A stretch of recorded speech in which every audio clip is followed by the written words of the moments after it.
ముంబై నటి కాదంబరి జత్వానీ కేసులో అయితే మాత్రం కీలక పరిణామాలు చోటు చేసుకుని గత ప్రభుత్వ హయాంలో సీఎం జగన్మోహన్ రెడ్డి అప్పటి సీఎం జగన్మోహన్ రెడ్డిపై అయితే మాత్రం ఆరోపణలు వస్తున్నాయి.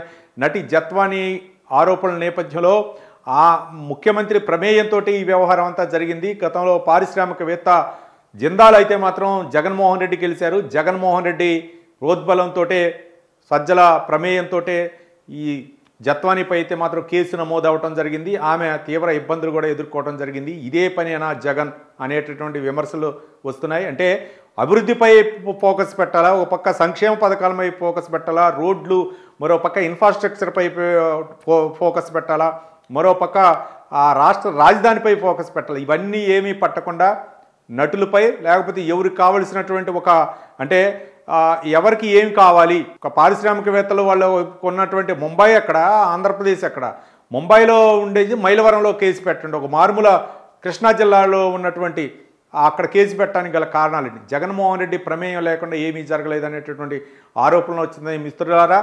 కాబట్టి గత ప్రభుత్వ హయాంలో చేసినటువంటి తప్పిదాలు ఏవైతే ఉన్నాయో ఇప్పుడు ఒక్కొక్కటి వెలుగులోకి వస్తుంది. అయితే ఆమె నటి కేసు విత్డ్రా చేసుకోవడానికి కూడా గల కారణాలు, ఆమెకు బెయిల్ వచ్చిన తర్వాత మార్చి 15 ఆమెకు బెయిల్ వచ్చింది. మార్చి 16 అయితే మాత్రం అక్కడ కేసు విత్డ్రా చేసుకోవడం జరిగింది. అప్పుడు ఆయనపై ఎవరైతే ప్రముఖ వ్యాపారవేత్త జిందాల్ ఉన్నారో ఆయనపై అయితే మాత్రం రేప్ కేసు అయితే మాత్రం నమోదు చేయడం జరిగింది. ఆ కేసును విత్డ్రా చేసుకోవడం జరిగింది. ముంబై పోలీసులు కొట్టేయడం జరిగింది. ఈ వ్యవహారం వెనక జగన్మోహన్ రెడ్డి ఉన్నారనేటటువంటి ఆరోపణల నేపథ్యంలో ఆయనపై కూడా విచారణ జరగాలని చెప్పేసి మహిళా సంఘాలన్నీ కానీ, లేకపోతే మహిళలందరూ కూడా దుమ్మెత్తిపోస్తున్నటువంటి తరుణంలో ప్రభుత్వం ఎలాంటి నిర్ణయం తీసుకుంటుందనే మనం వేచి చూడాల్సినటువంటి అవసరం.